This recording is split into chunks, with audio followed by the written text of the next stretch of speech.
honor is due to Yahweh Bashim Yahweh Shai, Yahweh being the name of the Heavenly Father, and Yahweh Shai being the name of his only begotten Son, the first spirit created.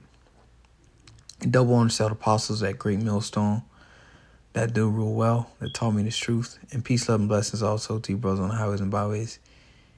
Giving diligence, make your call and election sure, and also blessings to the very few sisters out there that are listening, learning, and believing. I am thy fellow laborer, Kanakla, coming at you once again, another lesson, Lord's will, through the spirit and power of Yahweh Bashim Shai.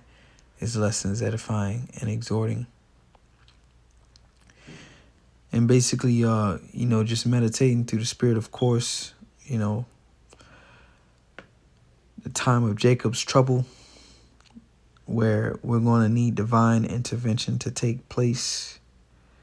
All right, because physically, and notice I said physically, we, the hopeful elect, we're not equipped or suitable, all right, to defend ourselves against Esau, Edom, all right, with all his high-powered, technology, so on and so forth. So we're going to need the Lord to fight for us, man. And I have lots of precepts popping up in my head, which I probably search for and allow the Spirit to bring out, the pull, whichever ones it want out. But for right now, I have the 2 Corinthians 12. And I want to make this point real fast, though. This is nothing that hasn't been said before. Many brothers have spoken on it many times. But we have to be in Salakia for the noise, kids, sons, whatever, out there, but Salakia. But we have to be in a situation, in a vulnerable, in a very weak situation. Because as we're about to read, as Paul stated, that's when the Most High is able to show his power. The point where, it's no way physically possible that you were able to deal with the situation that you encountered. Is you didn't have the strength or anything of that nature to deal with that situation. So what got you through it? And that's when the Heavenly Father, that's what he likes. He likes us to be in that situation because that way he works. So you can't say, it was my, because I had big muscles, that would deliver me. Because I had a weapon, that's what delivered me. Or because I had this, that's what delivered me. Because this, that, and third, the Lord leaves you in that position to where physically there was no option for you to overcome that obstacle. And that's when the Heavenly Father, he intervenes. So he likes us to be in that position. And here it is, the hopeful elect, we're just out there with Bibles in our hands. And this devil has all types of advanced weaponry, and he's going to come down with his great wrath. All right. Brothers are sick. Brothers are old. Of course, we have mighty brothers in there, but it's no match physically for Esau's weaponry. Okay. So I'm going to stop, talking and get right into scripture. 2 Corinthians 12:6, it says, for though I would desire, I'm going to read into the right in the KJV. It says, for though I would desire to glory, I shall not be a fool, for I will say the truth.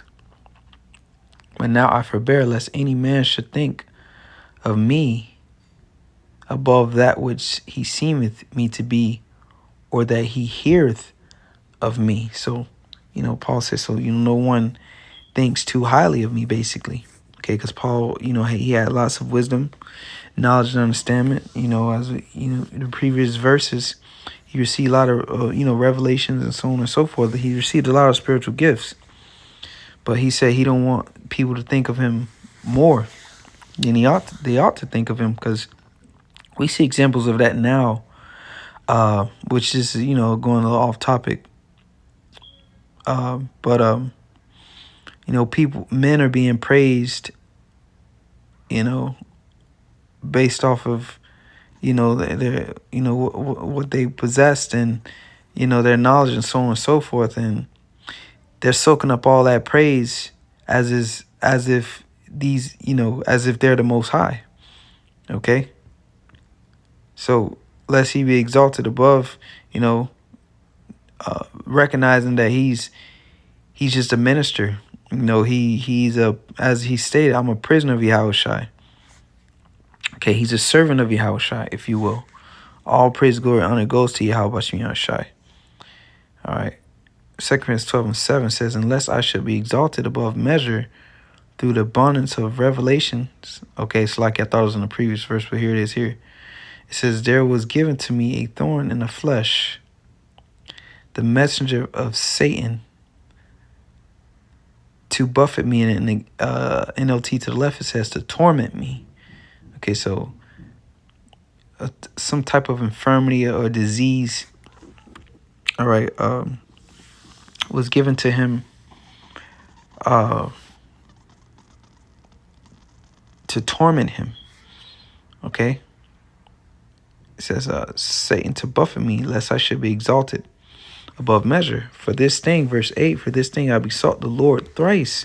I'm going to read this in the verse 8 in the NLT to the left. It says, 3 different times I begged the Lord to take it away. Back to the KJV, verse 9, it says, and he said unto me, my grace is sufficient for thee, for my strength is made perfect in weakness. Most gladly, therefore, will I rather glory in my infirmities, that the power of Yahushua may rest upon me. So to the left in the NLT, each time he said, my grace is all you need. My power works best in weakness. So now I am glad to boast about my weaknesses, so that the power of Hamashiach Yahushua can work through me. Okay? So the Lord has us in this low state, man. See if I can get that in Isaiah real fast. The Lord has us in this low state, so that his power can work greatly, man.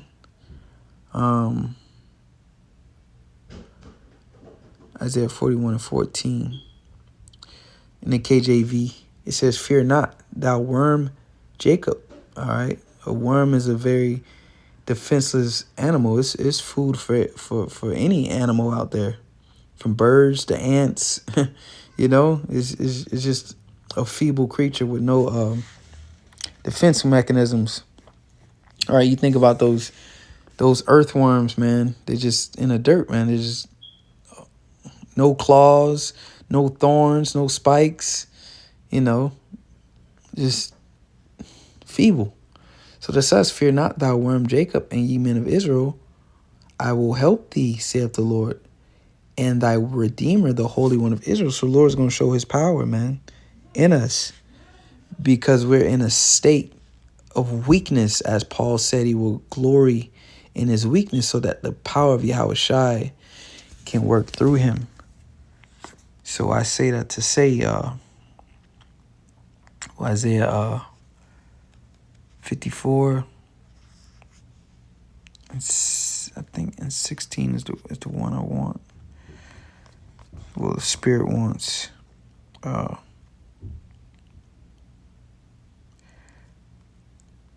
get right to the point. Isaiah 54:17 NLT says, but in that coming day, okay, no weapon turned against you will succeed. You will silence every voice raised up to accuse you. So in that coming day, no weapon formed against us will succeed. Okay, so Esau, Edom, is coming down with his great wrath. All right, Jeremiah 30:7. Let's get that real fast. And something the Elder Tazawan, the bishop from Atlanta, kind of opened my mind to, if you will.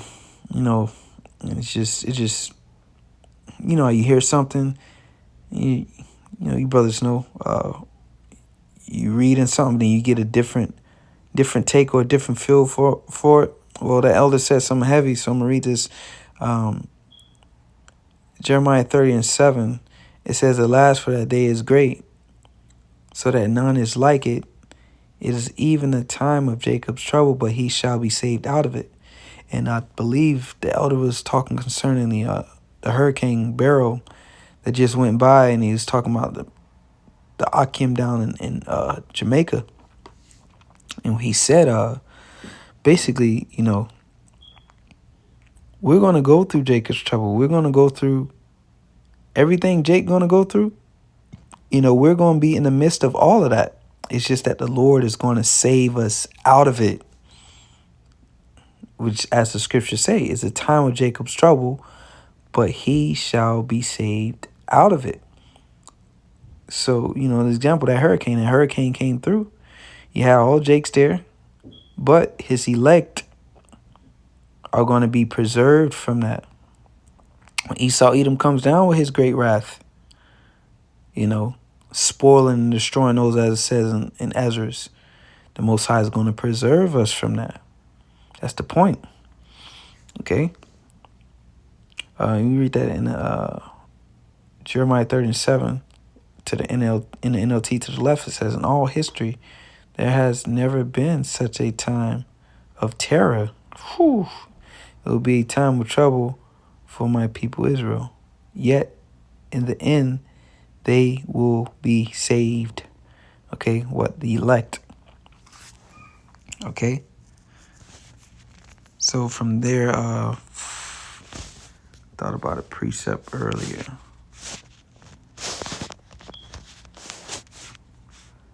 Search for it, pull it up real quick. It's in the Old Testament. Chronicles, yep, Chronicles. 2 Chronicles 20:15. Okay. 2 Chronicles 20, verse 15.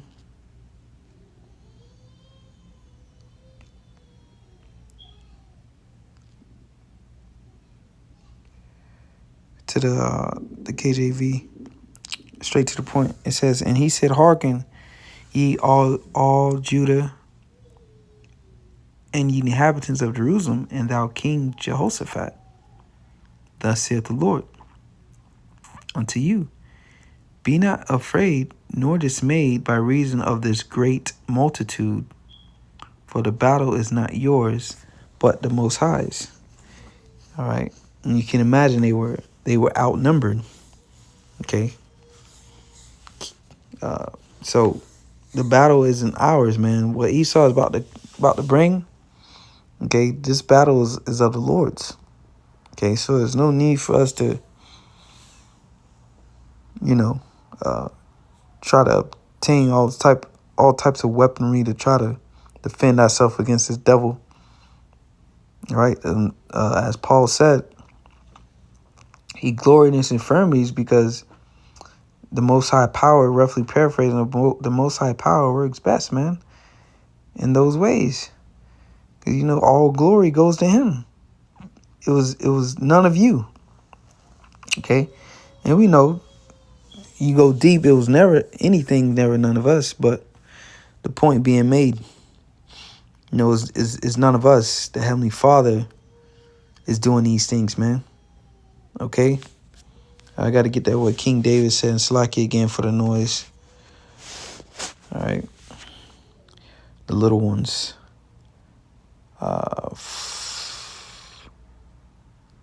Slacky, let me search this up.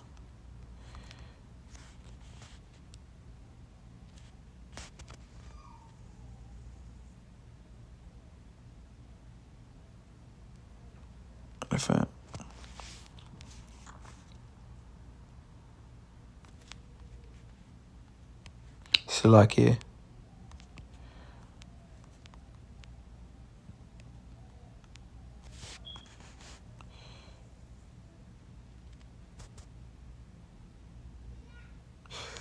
Psalms 18 and 16. Salakia. Like I said, I didn't have this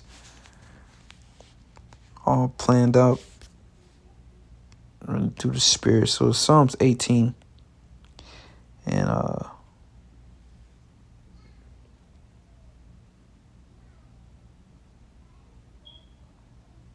18 and 16.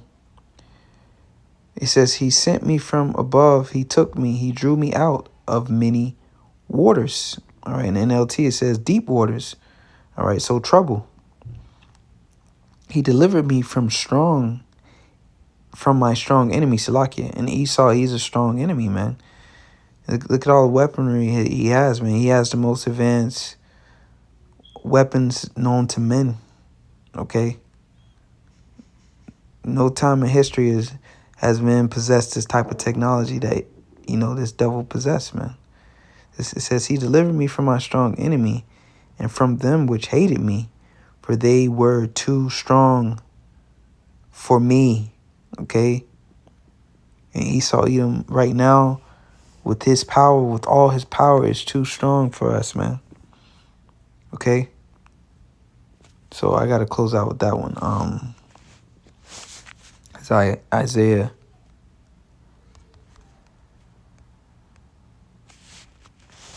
All right. Isaiah 59 and 19. So remember that, man.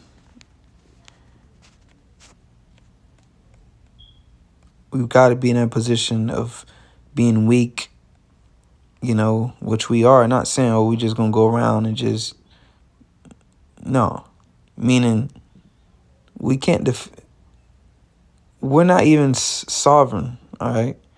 We don't have no military. Right? We don't have anything. We don't own anything, okay? And we're just open, man. Okay? And we're behind enemy lines. We're POWs. So we have to be in that position to be weak like that, because the people are going to see the power of the Most High, man. All right, we'll say one of you shall put 1,000 to flight. We're going to see that. It's like Isaiah 59 and 19. Now close out with this one. It says, so shall they fear the name of Yahweh. In the NLT, it says, in the West, and I'm going to just jump back and forth, cross-reference. It says, in the West, people shall respect the name of Yahweh. And I like that. Okay, the NLT on that verse. All right. In the West, people will respect the name of Yahweh. Back to the KJV. It says, Slakia. And his glory from the rising of the sun, when the enemy shall come in like a flood, the Spirit of the Lord shall lift up a standard against him. And see, that's why, I cross-reference, jump back and forth, because sometimes the NLT is good, don't get me wrong, but sometimes it kind of takes from it a little bit.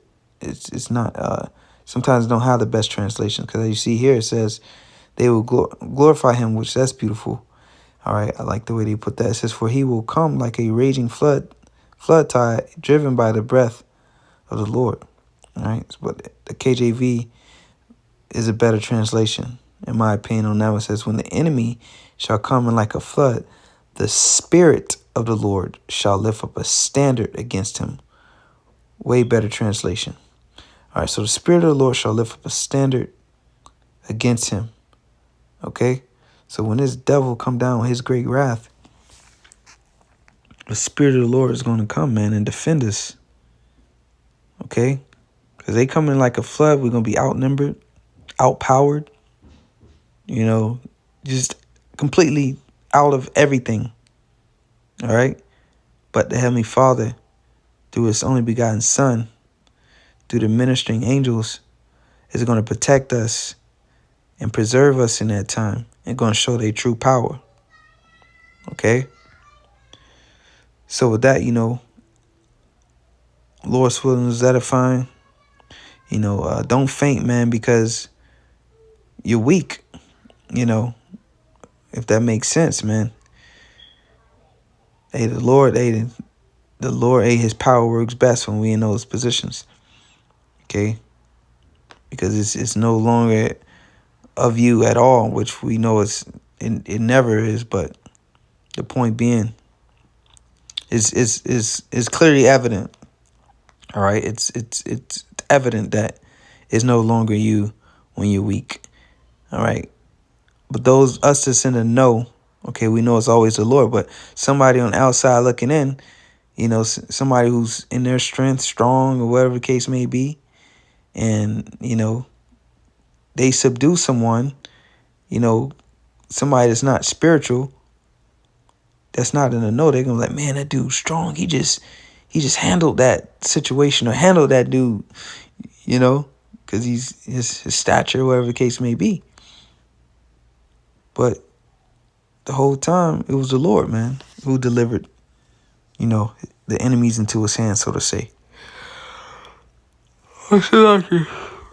All right, but you know, Lord willing was edifying. You know, just keep that in mind. Which we always know, always meditating on these spiritual things. Giving all praises to Yahweh Shai and Shalom to the elect.